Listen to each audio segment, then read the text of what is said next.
नमस्कार। आज के इतिहास में आप सभी का स्वागत है। मैं हूं आपके साथ प्रिया तिवारी। इतिहास से अच्छा शिक्षक कोई दूसरा नहीं हो सकता। इतिहास अपने में सिर्फ घटनाओं को नहीं समेटे होता है, बल्कि इन घटनाओं से आप भी बहुत कुछ सीख सकते हैं।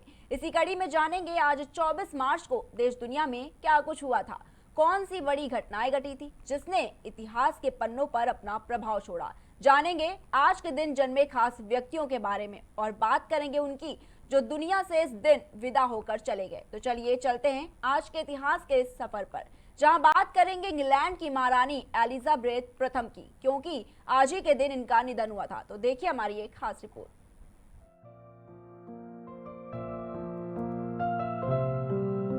महारानी एलिजाबेथ प्रथम इंग्लैंड की महारानी थी। भारत पर काफी लंबे समय तक शासन करने वाली ईस्ट इंडिया कंपनी का आरंभ महारानी एलिजाबेथ प्रथम द्वारा 1600 ईस्वी के अंतिम दिन प्रदत्त चार्टर के फलस्वरूप हुआ था।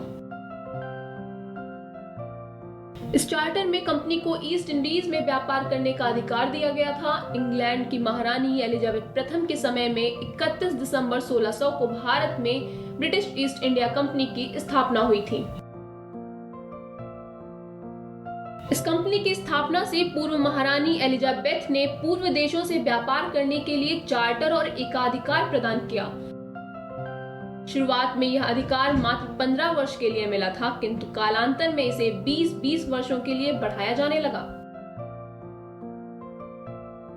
ईस्ट इंडिया कंपनी में उस समय कुल करीब 217 साझेदार थे। कंपनी का आरंभिक उद्देश्य भूभाग नहीं बल्कि व्यापार था। यह भी उल्लेखनीय है कि 1850 में तत्कालीन गवर्नर जनरल ने भारत का विश्व प्रसिद्ध कोहिनूर हीरा महारानी विक्टोरिया के सामने तोहफे के तौर पर पेश किया था। बाद में इसे महारानी एलिजाबेथ प्रथम के ताज में सजा दिया गया था। कोहिनूर हीरे को अंतिम बार महारानी एलिजाबेथ की मां क्वीन मदर ने पहना था। वर्ष 2002 में क्वीन मदर का निधन होने के बाद कोहिनूर को उनके ताज के साथ उनके ताबूत पर रखा गया था। एलिजाबेथ प्रथम के कुशल शासन के दौरान इंग्लैंड ने कई अहम उपलब्धियां हासिल की थीं और यह एक वैश्विक सामाजिक शक्ति के रूप में भी उभरा।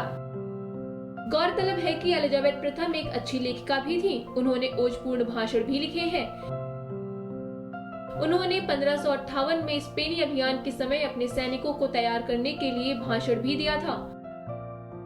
Sir Francis Drake vice admiral महारानी एलिजाबेथ के समय का एक जहाज कप्तान, समुद्री लुटेरा, खोजी और राजनीतिज्ञ था। महारानी एलिजाबेथ प्रथम ने 1581 में उसे नाइटहुड प्रदान किया था। अभी हम लोगों ने महारानी एलिजाबेथ प्रथम के बारे में काफी कुछ जाना। अब इस प्रोग्राम में आगे बढ़ेंगे और बात करेंगे विश्व क्षय रोग दिवस की, जो आज ही के दिन यानी 24 मार्च को हर साल पूरे विश्व में मनाया जाता है। तो चलिए थोड़ा और विस्तार से जानते हैं विश्व क्षय रोग दिवस के बारे में।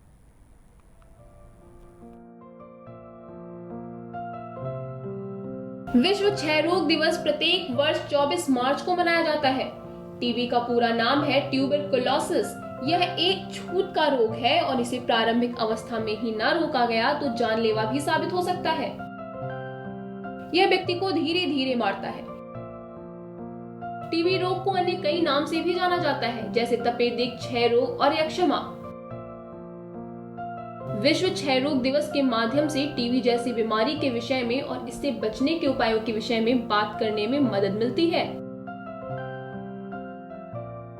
विश्व क्षय रोग दिवस पूरे विश्व में 24 मार्च को घोषित किया गया और इसका ध्येय है लोगों को इस बीमारी के विषय में जागरूक करना और क्षय रोग की रोकथाम के लिए कदम उठाना। विश्व टीबी दिवस को विश्व स्वास्थ्य संगठन जैसे संस्थानों से भी समर्थन मिलता है। भारत में टीबी के फैलने का एक मुख्य कारण है इस बीमारी के लिए लोगों का सचेत न होना और इसे शुरुआती दौर में गंभीरता से न लिया जाना। टीबी किसी को भी हो सकता है और इससे बचने के लिए कुछ सामान्य उपायों को अपनाना आवश्यक है। क्षय रोग या टीबी एक संक्रामक बीमारी है जिससे प्रति वर्ष लगभग 1.5 मिलियन लोग मौत का शिकार होते हैं। पूरे भारत में यह बीमारी बहुत ही भयावह तरीके से फैली है। क्षय रोग के इस प्रकार से विस्तार पाने का सबसे बड़ा कारण है इस बीमारी के प्रति लोगों में जानकारी का अभाव। दुनिया में 6-7 करोड़ लोग इस बीमारी से ग्रस्त हैं और प्रत्येक वर्ष 25 से 30 लाख लोगों की इससे मौत हो जाती है। भारत में हर 3 मिनट में 2 मरीज क्षय रोग के कारण दम तोड़ देते हैं। हर दिन 40,000 लोगों को इसका संक्रमण हो जाता है। टीबी रोग एक बैक्टीरिया के संक्रमण के कारण होता है। इसे फेफड़ों का रोग माना जाता है, लेकिन यह फेफड़ों से रक्त प्रवाह के साथ शरीर के अन्य भागों में भी फैल सकता है, जैसे हड्डियां, हड्डियों के जोड़, लिम्फ, आंत, प्रजनन तंत्र के अंग, त्वचा और मस्तिष्क के ऊपर की झिल्ली आदि में। टीबी के जीवाणु सांस द्वारा शरीर में प्रवेश करते हैं। किसी रोगी के खांसने, बात करने, छींकने या थूकने के समय बलगम व थूक की बहुत सी छींटें बूंद हवा में फैल सकती हैं, जिनमें उपस्थित बैक्टीरिया कई घंटों तक हवा में रह सकते हैं और स्वस्थ व्यक्ति के शरीर में सांस लेते समय प्रवेश करके रोग पैदा करते हैं। रोग से प्रभावित अंगों में छोटी छोटी गांठ अर्थात ट्यूबरकुलोसिस बन जाते हैं। उपचार न होने पर धीरे धीरे प्रभावित अंग अपना कार्य करना बंद कर देते हैं और यही मृत्यु का कारण हो सकता है। टीबी का रोग गाय में भी पाया जाता है। दूध में इसके जीवाणु पाए जाते हैं और बिना उबाले दूध पीने वालों को यह बीमारी हो सकती है। भारत में हर साल 20 लाख लोग टीबी की चपेट में आते हैं और लगभग 5 लाख प्रतिवर्ष मर भी जाते हैं। भारत में टीबी के मरीजों की संख्या दुनिया के किसी भी देश से ज्यादा है। यदि एक औसत निकालें तो दुनिया के 30% टीबी रोगी भारत में पाए जाते हैं। अब प्रोग्राम में आगे बढ़ते हुए आपको बताएंगे सत्येंद्र प्रसन्नो सिन्हा के बारे में, जो प्रसिद्ध भारतीय अधिवक्ता और राजनेता थे, जिनका आज ही के दिन यानी 24 मार्च 1863 में देहांत हुआ था। तो चलिए थोड़ा विस्तार से जानते हैं सत्येंद्र प्रसन्नो सिन्हा के बारे में।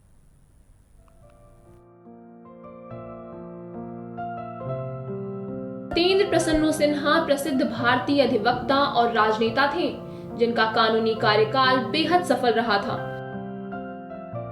वे बंगाल के महाधिवक्ता भी बनाए गए थे। वे ऐसे पहले भारतीय थे जिन्होंने वायसराय के काउंसिल में कानून सदस्य के रूप में प्रवेश करने का सम्मान प्राप्त किया।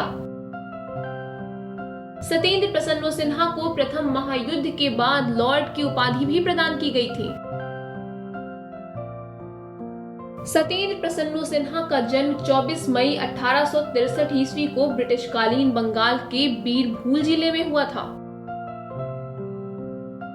उनके पिता एक जमींदार थे। इन्होंने प्रारंभिक शिक्षा अपने गृहनगर से ही प्राप्त की थी। इसके बाद प्रेसिडेंसी कॉलेज कलकत्ता से छात्रवृत्ति प्राप्त की। उन्हें लंदन के लिंकन्स इन के बार से आमंत्रण भी प्राप्त हुआ था। इनका विवाह 15 मई 1880 में गोविंदा मोहिनी मित्र के साथ हुआ था, जो वर्धमान के रहने वाली थी। सत्येंद्र प्रसन्नो सिन्हा वर्ष 1907 में बंगाल के महाधिवक्ता नियुक्त होने वाले और गवर्नर जनरल की कार्यकारिणी परिषद में नियुक्त होने वाले पहले भारतीय थे। परिषद में 1909-1910 के दौरान उन्होंने विधि सदस्य के रूप में अपनी सेवाएं अर्पित की। सत्येंद्र प्रसन्नो सिन्हा 1914 में नाइट की उपाधि प्रदान की गई थी। वर्ष 1915 में उन्हें बंबई में भारतीय राष्ट्रीय कांग्रेस पार्टी के सत्र की अध्यक्षता की थी। इसके बाद ब्रिटेन के इंपीरियल युद्ध मंत्रिमंडल में भी वे शामिल हुए। 1919 में वे भारत के अवर सचिव के रूप में लॉर्ड जॉर्ज मंत्रिमंडल में आए। उन्हें रायपुर के बैरन सिन्हा के रूप में यश की प्राप्ति भी हुई।